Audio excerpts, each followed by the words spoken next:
सटीक जानकारी के लिए दैनिक जागृति चैनल को सब्सक्राइब कीजिए और साथ में बेल आइकॉन को दबाना मत भूलिए। नमस्कार, आपके अपने चैनल दैनिक जागृति पर आप सभी का स्वागत है। इस वीडियो के माध्यम से आप जानेंगे कि कद्दू या पेठा की वैज्ञानिक तकनीकी से खेती कैसे करें ताकि इसकी फसल से गुणवत्ता युक्त और अधिकतम उत्पादन प्राप्त किया जा सके। वो वैज्ञानिक तकनीकी इस प्रकार है जिसके माध्यम से किसान भाई इसकी फसल से अच्छा उत्पादन प्राप्त कर सकते हैं। सबसे पहले इसकी फसल के लिए किस प्रकार की जलवायु की आवश्यकता होती है। गर्म और अधिक आर्द्रता वाले क्षेत्र कद्दू या पेठा की खेती के लिए सर्वोत्तम है। बीज के अंकुरण व पौधों के बढ़वार के लिए 25 से 27 डिग्री सेल्सियस तापमान अच्छा होता है। बुआई के समय तापमान 18 से 20 डिग्री सेल्सियस होने से अंकुरण एक सप्ताह में हो जाता है। फूल आने के समय अधिक वर्षा होने से फलत कम हो जाती है। अगला विषय है भूमि का चयन, यानी किस प्रकार की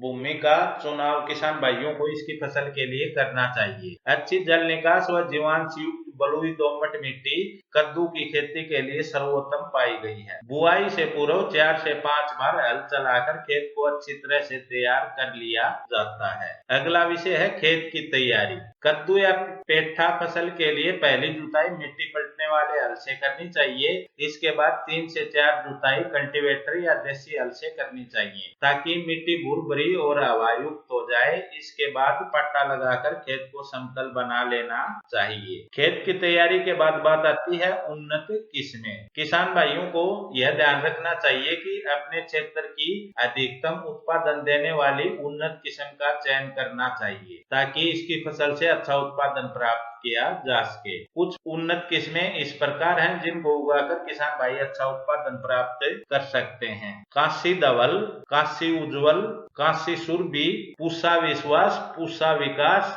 कल्याणपुर पंपकिन नंबर 1, नरेंद्र अमृत, अर्का सूर्यमुखी, अर्का चंदन, अम्बली, CS14, CO1 व 2, काशी हरित, पूसा हाइब्रिड 1। ये वो उन्नत किस्में हैं जिनको उगाकर किसान भाई इसकी फसल से अच्छा उत्पादन प्राप्त कर सकते हैं। कुछ विदेशी किस्में किसान भाइयों जिनका उपयोग आप कर सकते हैं वो इस प्रकार हैं।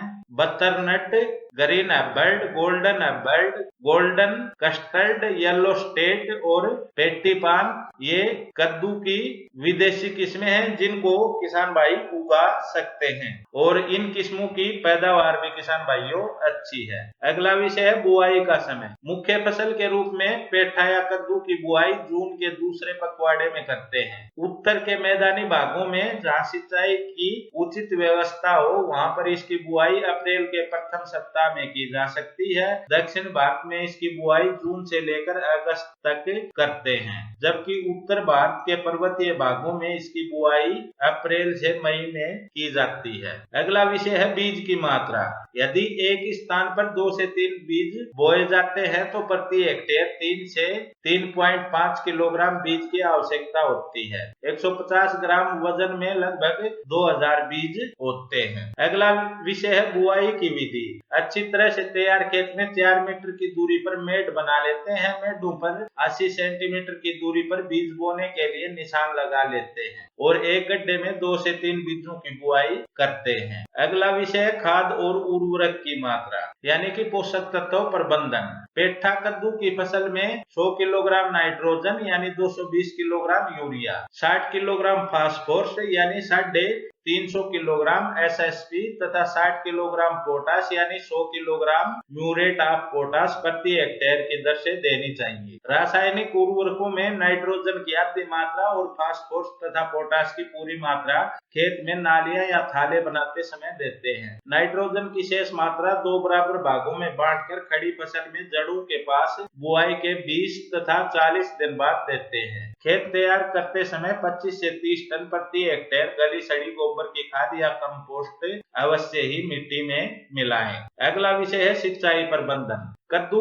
बीज की बुआई खेत में नमी की पर्याप्त मात्रा रहने पर करनी चाहिए जिससे बीजों का अंकुरण तथा वृद्धि अच्छी प्रकार से हो। बरसात वाली फसल के लिए सिंचाई की विशेष आवश्यकता नहीं पड़ती है। गर्मी की फसल की 5वें दिन सिंचाई करते हैं। तने की वृद्धि, फूल आने के समय और फल की बढ़वार के वक्त पानी की कमी नहीं होनी चाहिए। और किसान भाई कद्दू की यदि पौध तैयार करना चाहते हैं तो प्रोट्रे के माध्यम से इसकी पौध भी तैयार कर सकते हैं, जो कि एक आधुनिक तकनीकी है। अगला विषय है खरपतवार नियंत्रण। वर्षाकालीन फसल में खरपतवार की समस्या अधिक होती है। बीज अंकुरण से लेकर प्रथम 25 दिनों तक खरपतवार फसल को ज्यादा नुकसान पहुंचाते हैं। इससे फसल की वृद्धि पर प्रतिकूल असर पड़ता है और पौधे की बढ़वार रुक जाती है। इसलिए खेत में समय समय पर खरपतवार निकालते रहना चाहिए। रासायनिक खरपतवारनाशी के रूप में पेंडिमेथिलिन 3 किलोग्राम प्रति हेक्टेयर की दर से 1000 लीटर पानी में घोलकर छिड़काव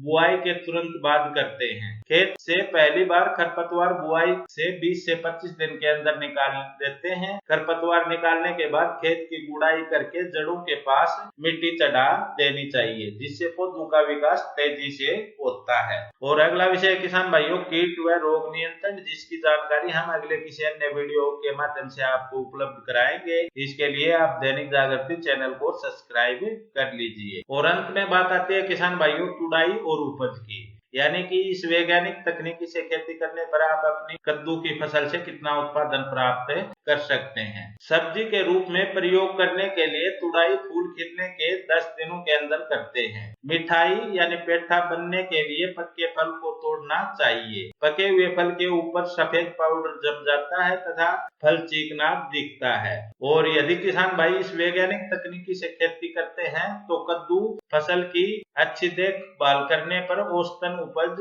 लगभग 55 से 70 टन प्रति हेक्टेयर तक प्राप्त की जा सकती है। तो इस प्रकार किसान भाई अपनी कद्दू की फसल से अच्छा उत्पादन प्राप्त कर सकते हैं। यदि आपको जानकारी अच्छी लगे तो वीडियो को लाइक और शेयर करना आप बिल्कुल भी मत भूलिएगा। और कृषि की विभिन्न जानकारियों के लिए आप दैनिक जागृति चैनल की ऑफिशियल वेबसाइट दैनिकजागृति.com पर आकर भी अच्छे से पढ़ सकते हैं। और यदि आपने दैनिक जागृति चैनल को सब्सक्राइब नहीं किया है तो आप सभी से विनम्र निवेदन है इसको सब्सक्राइब कर लीजिए, ताकि आपको समय समय पर कृषि, बागवानी और पशुपालन से संबंधित वीडियो उपलब्ध होते रहे। इस वीडियो में बस इतना ही। अगले वीडियो में एक और नई जानकारी के साथ हम उपस्थित होंगे। धन्यवाद। जय हिंद।